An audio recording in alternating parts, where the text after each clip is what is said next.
Hey, in this video we're going to be speaking about how coronavirus affected our businesses. We're going to be speaking about my Amazon FBA business, Amit's logistics business, maybe other businesses we have heard about that were affected. Sure. And also I'll talk about my social media business, the YouTube and affiliate marketing, how it was affected. And yes, so today I'm with Amit Rosenthal. Amit is the CEO of Rosenthal Logistics, which is a multi-logistics company that handles shipments all over the world. They ship also to Amazon FBA warehouses, and yeah, he's here today with us to share a lot of wisdom. It's already video number 4 with Amit. I'm gonna have all the links to other videos in the description of the video. Talked about Amazon FBA air shipping, sea shipping, shipping in Corona. And this video is more about how it affected us. So I should stop talking probably, because Amit, man, you should introduce yourself because I'm mumbling here. Yeah, so again, thank you for inviting me to your channel, man. 100%. My name is Amit. I'm the owner of Rosenthal company. Yes. We are a family firm company, and we have more than 80 years of logistics expert. 2016, we established a department in our company and became a sub-company that handled only shipment for Amazon sellers and for e-commerce in general. And today I'd be honored to join with Vova here to his channel and discuss about how the pandemic and all the coronavirus situation affected our business, not in the part of logistics side, but in general. How we overcome the difficulties and the problems and all the issues that happened during the pandemic, how we maneuver everything, and how we talking today, June 8th. Yeah. Let's say that the main effect already behind us, at least in Israel, hopefully. Yeah. And all around the world, hopefully it will be better in 2 to 3 months or so. So I will talk about our side, our company, and Vova will talk about his side. So Amit, so how was your business affected by the corona, by the pandemic, or this world situation? What did you do to save yourself maybe, or how did you ride the wave? Yeah, man. Yeah, so I think that the first thing that we acknowledge, like in our company in regard to the pandemic, that things were super unclear.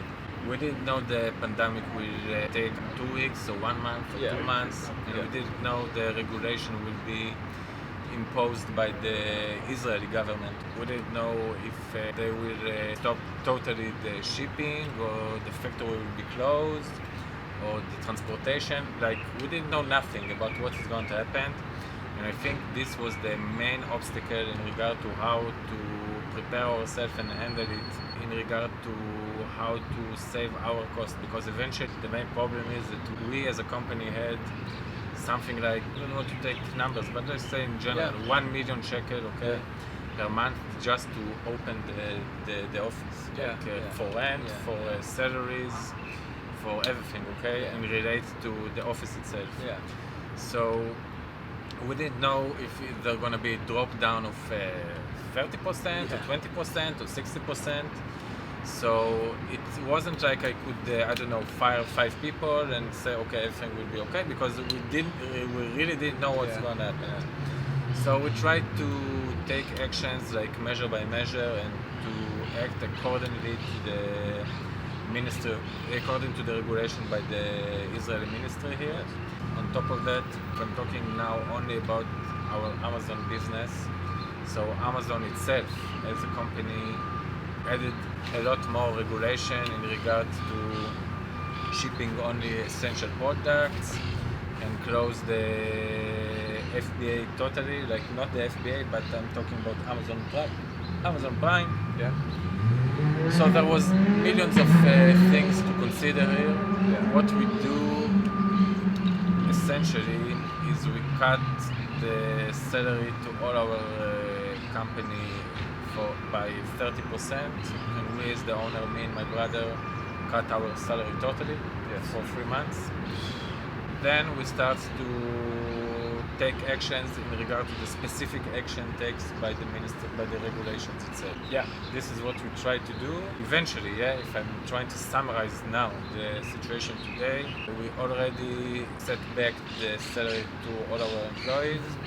We are 20 employees, including myself and my brother in Rosenthal. So we fired 3 people, and a lot of actions that needed to take action, I think a year ago, 2 years ago, especially in regard to the how we operate the business inside, okay? So things that we just was on the air, or we just wondering if we should take such actions, and we can be maybe more specific later on. But we understand that now there is no time to think about it, we just need to take these actions now. So I think this is the 2 major components that we did because of the pandemic. One, again, is to fire 3 people, to cut the salaries, to see what is going to happen day by day, and to take crucial actions to our business in regard to business development and so on. I think that for sure would take years for us to take the decision to do it. Now we understand there is no other way and we need to do it today. So I think this is the 2 major issues that we handled, and this is how we face it eventually. So it had an impact for sure. I mean, I guess firing employees and restructuring maybe the way of thought during a very changing time is challenging. Like, you know, it's a lot of you're not certain, and many of you watching, people who are Amazon sellers, entrepreneurs, you know the feeling of uncertainty maybe. Yeah. Generally as an entrepreneur. Right. But here it was like boom, very big, and but I guess generally, do you think that the pandemic was good? Leave out numbers. Do you think it was good for your business? Yeah. 100%. Listen, we can talk a lot about it. You know, there is hundreds, if not dozens, if not, I don't know the number of businesses that closed totally in Israel. Yeah. Because in Israel specific, there was a lot of promises by the government that we will take care by the government money-wise, which did not happen eventually. But if I'm talking about the pandemic to our business specific, so yeah, I can tell that in Amazon, in our company for Amazon sellers, the revenue increased like never before. Okay, this last 2 months. Yeah. The volume increased, the traffic increased, the revenue increased. So everything is for us is better than ever. Great. We also, what we did, and this is something that maybe actions that we actually did. We talk about food operational stuff, okay? Not by an Israeli employee, but take one employee, Israeli employee, that will be the manager of the whole operational side, and bring VA workers to assist and to give a back office support. And this is how we save cost and we optimize our company, and now things are better than ever, honestly. Nice, man. That's awesome. That's good to hear, obviously. And that's for the VAs. You're working with Barak Almog, maybe? Yeah, with him? for sure. For 1 second, Barak Almog also was a guest on my channel. He specializes in VAs and also in systematization of businesses. I'm going to have a link to my interview with Barak as well. Maybe it's going to be interesting for you how to systemize your business, how to outsource. Very nice video, and yeah, man, you're doing that too. Also, you have one, Amit just mentioned, you have one person who's going to handle all the VAs, because VAs are much cheaper than getting someone in Israel. Right. I believe a lot even. Right. And that's cutting expenses and actually improving the systems and eventually making more money as well, and that's pretty cool. Well, I want to say about Amazon FBA, like in my world, what changed and how I reacted to that. So I would say that the first signs came in January maybe. So because the pandemic started, and I don't know what about you, the viewer, but I did some connections in the brain. I thought, if the virus is spreading in China, all my production is in China, all my shipments are from China, something is gonna happen. So it was not that hard to foresee that something will happen, but I didn't know on what scale it will happen, or what will happen exactly. I contacted my freight forwarder, I contacted the supplier and asked, how are you guys first? Are you fine? Because it just spread in China first, yes. I was in Thailand back then, in Phuket, and it was pretty quiet there, but I knew the news were coming from China, and they were fine, and they mentioned that, at least in the beginning, they weren't affected really. It was far from Hubei, from Wuhan province. Okay? Right. So, and on Amazon, the sales itself were pretty much going normal, yes, because the pandemic still didn't hit the US. I sell in the US. Once it started hitting, okay, the next thing happened. the traffic rose up. The prices, I sell in the barbecue niche, okay? I have different barbecue products, and the traffic rose because of the season, the traffic rose because of the people sitting at home, and the prices rose because everybody started raising the price. It's crazy. Some products went from $12, $15 to $25. I have a product that went from $17 to now about $28, $30. That's a lot, man. That's a lot. Your ROI is just through the roof, and it's fun, yes. And I mean, again, it depends on the market. I had to look at others, what they were doing, and I also used the price to see how others will react to the competition, because if everybody start raising, it's good. And we did extra for customer service. For me, I always try to give the best customer service and experience, but during the corona, I acknowledge the fact of the corona with my clients. Also, I'm going to speak about YouTube, but also Amazon buyers who reached out, you know, just doing the best for them. I mean, it's pretty general as usual, but in the corona, I wanted to emphasize it more, because gotta tell you, the connections that form during pandemics, wars, problematics in businesses between customers, generally between people, very strong, because both go through an uncertain and hard period, and both hopefully prosper, yes? Right.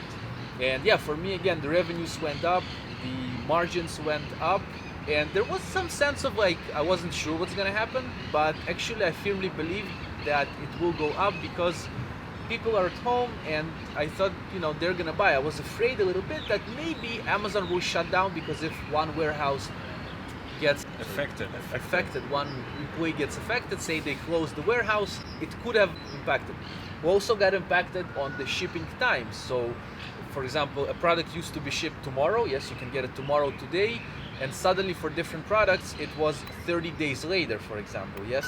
Yeah. Luckily for most of my products, I had it like normal, few days, maybe it just rose a little bit, so this affected things as well, but people kept buying, right? And I think that it was a huge time of opportunity on Amazon. It still is, yes. You just gotta adjust, and you gotta, if you're launching products, you gotta launch with the corona mindset, what people are buying, but generally the machine is working, like with correlation with the shipping companies, with the customers on Amazon, everything is still working. The chain is working. Like, many people ask me, Vova, did you lose money on the pandemic? No, I made money on the pandemic, and I think that in my case at least, but some businesses did lose. But Amazon and this world of e-commerce depends on the product again. Yes, some products went down, travel niche went down, some products, you know, long times, but yes, I guess it depends. Some people lost, as Amit mentioned before, some businesses in Israel got closed, but generally I think it had a good impact on me, generally as a person, as a content creator, and as an Amazon seller, yes. Yeah, I think, Vova, there is two main key here that you just mentioned. One, the phrase adjust. Yes, okay? yes. And the second is, I think that both you and I establish to increase our volume and traffic, mainly because we keep focus on the same business that we had. And what do I mean by that? Okay, I'm telling you that hundreds, okay, of approach from people that were never ever in their life imported goods to Israel or nothing. Now they wanted to do the hit of their lifetime and said, I don't know, mask or gloves or things like that. I see what you're saying. And they entered to unknown territory, okay, of being importer. And there was a lot of misconception about, I have a mask now ready on mid-March or so, and the goods can be here in a week or so. So we do a huge hit because you purchase one mask, $0.25, and you sell it in almost $5 per one mask, okay? Great. But what happened that because the pandemic and the huge, there was a major capacity issue with the carrier itself, like DHL and UPS. So goods that usually import from China to Israel usually can take something about 3 to 4 days. Took almost a month and more than a month sometimes, okay? So if people believe they will have the mask here, on 20 March, eventually it came after release the goods from the customs here in Israel on 20th of April. And I know personally, okay, with people that didn't do the logistics with me, okay, approach UPS or DHL, and I'm not saying the name in order to for a bad feedback. Just this was the reality, okay? They were just fucked up, okay, and have their huge inventory with merchandise they cannot sell or sell in loss. So I think one key component is not to look for best hit or best sellers, especially in crises like this, okay? Yes. Try to focus on your own business and to increase your business and what you know is one. And second, you talked about the phrase adjust. Yeah. I think this is the main component here, and I think that maybe we can talk now as an Israeli very good in adjusting to situation and so on. Yes. And I think that as a business owner, and again, doesn't matter if it's me as logistics or you as Amazon sellers, the major here is to read the news, be involved with what is happening, and to adjust it, especially. And there was, I think, this last 2 months we had to adjust for so many things that happened almost every day. Okay, so I think that people, if for businesses that focus on what they are known to do and adjust according to the situation, I think they were able to overcome this pandemic and even increase their volume. Yeah. I think this is the main key component I can give for every entrepreneur here, not just correlate to the current pandemic, but in general. Man, yeah, that's crazy. That's really interesting. I think it's called the shiny object syndrome. Shiny object syndrome means that something is very shiny. You're like, all right, let me do this, which is fine. You know, some people can do that. Some people know how to capitalize on trends. Right. And that's pretty cool. I mean, you know, some people have this knowledge how to do that, yes, but many times, as you mentioned, hundreds of people, many people saw an opportunity, there was, yes, and some people were late for this opportunity. They were not, so to say, they were not lucky with the opportunity. And if you just have your own business, if you don't have your business yet, if you're on the verge of starting, maybe if you want to sell on Amazon, or you're somewhere, we're just watching it, you still haven't formed it. So, and I'm telling it to all of my friends who, from school, I'm selling on Amazon for almost 4 years, and I'm still doing the same thing. Like, I adjust, yes, but it's Amazon FBA. That's my business, yes. And I have the affiliate marketing on YouTube. That's the second business, yes. But still doing the same business and adjusting. 2017 review removal, huge review removals. 2018, I lost over 500 reviews, man. Yeah. In one day, 500 reviews from all my products. I was on 0 reviews on all the products. Yeah. And what I do, I continued, and because I kept doing the same thing. Maybe it sounds strange to you, or you're like, nah, I don't want to do this. But man, Amit has his business. The business is already alive for over 80 years. 80 years, guys. Listen to this. Crazy. It's crazy, and it's one business. So yes, you can capitalize on trends if you know how. But I think a very good point of Amit is that just continue doing your business. And again, if you don't have, start and continue, obviously. But if you have, just continue and improve and just.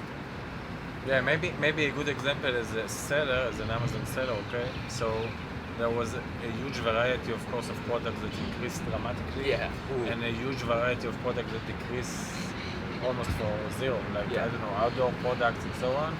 So maybe for sellers that had like traffic from, I don't know, 100 to 0, so maybe if we discuss about adjusting and be focused on your specific business, or maybe a good idea was to check for different products, to sell.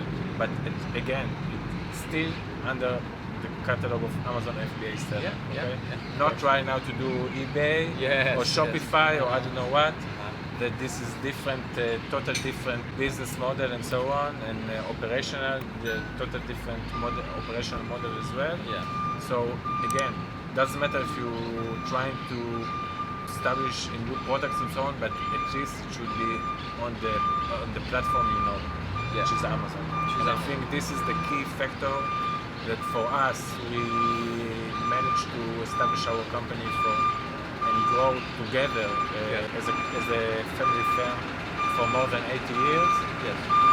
So we quickly changed the location for you now, and because there is a trash truck behind, and it's very loud, and yes, we just moved here. Oh yeah, it's leaving Maybe you can show them the garden. So yeah, we did a few venue changes. Now it's a bit Yeah. more comfortable, and Amit is sitting here in his Now really it's nice. It's below the olive tree. Yeah, look at this. There's a building there, and that's an olive tree, and here's Amit Rosenthal, and that's a really nice garden he has. It's really beautiful. It's again Givatayim here. This is the car he rides. No, I'm joking. This is his kids. Kids bike or something, I don't know. But yeah, we were interrupted during the talk, man, and by the car, by the trash truck, and you were mentioning, I think, about the eBay and shiny object syndrome. Yeah. Yes, we were speaking about this. Yeah. So again, I think the main key for me, at least, to do business is to try to focus on what I know, and not trying to looking for shiny objects or so on, or I'm trying always to be focused on what I know to do, and how can I grow my business with my know-how. And for me personally, this assists me to overcome the pandemic even better than what I used to do. And I think maybe this is the number one key I can give for any entrepreneurs or any sellers. Just try to focus on what you know and try to do it better every year. Dude knows what he's saying. Okay, so I guess the format is a bit different. I think it's nice that we did a few changes and we're recording in very fun way, and just feeling free. So yeah, Amit, I guess we covered this topic, and again, do the necessary adjustments. If you lost revenue, then think of how you can gain it, obviously. And another very interesting thing is, for example, if your turnover a month is $100,000, right? Then you might have a plan for what happens if you hit 90,000. Okay, if I hit 90,000, I do X, or for your 80,000 or whatever, right? And yeah, just a little tip and trick. And Amit, you have your logistics company, and as a little tradition already with Amit, for your first shipment, if you'd ever want to ship with Amit's company, he can give you a voucher of $50 off. Just mention my name. Once you talk to him, we're gonna have all his links in the description of the video. Right. To his company. Check out his company. As I mentioned in the previous videos, I've used his services. The guys are reliable. They do the job. You get everything. You get the quote, you get the email, pretty much follow up, you get answers to your questions. So, if you're looking for logistic services, check out Amit, and I think you've already known him for a few videos. He delivers stuff, good stuff. So yeah. Amit, any last message to the world before we close the video? Stay safe. Stay home and stay safe. Yep. Yeah. I can vouch for that. Stay safe, have a great life, and see you in the next video.